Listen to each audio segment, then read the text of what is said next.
காவல்துறையினரின் அடக்குமுறையை கண்டித்து வரும் 2ஆம் தேதி மாவட்ட தலைநகரங்களில் விடுதலை சிறுத்தைகள் கட்சி சார்பாக ஆர்ப்பாட்டம் நடைபெறும் என அக்கட்சியின் தலைவர் திருமாவளவன் கூறியுள்ளார்.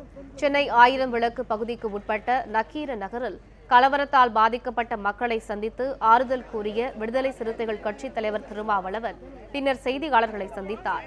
கைது செய்யப்பட்ட அப்பாவி இளைஞர்கள் மற்றும் மாணவர்களை உடனடியாக விடுவிக்க முதலமைச்சர் ஓ பன்னீர்செல்வம் நடவடிக்கை எடுக்க வேண்டும் என்று கூறிய திருமாவளவன் காவல்துறையினரின் அடக்குமுறையை கண்டித்து பிப்ரவரி 2ஆம் தேதி மாவட்ட தலைநகரங்களில் ஆர்ப்பாட்டம் நடத்த உள்ளதாக கூறினார்.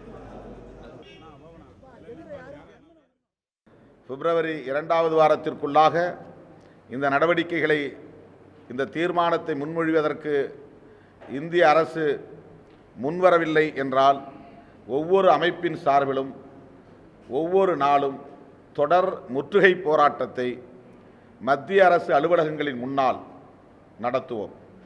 ஒரு நாள் விடுதலை சிறுத்தைகள் கட்சி, ஒரு நாள் தமிழக வாழ்வுரிமை கட்சி என்று ஒவ்வொரு கட்சி ஒவ்வொரு அமைப்பு என தொடர் முற்றுகை போராட்டத்தை மத்திய அரசு அலுவலகங்களின் முன்னால் நடத்துவோம்.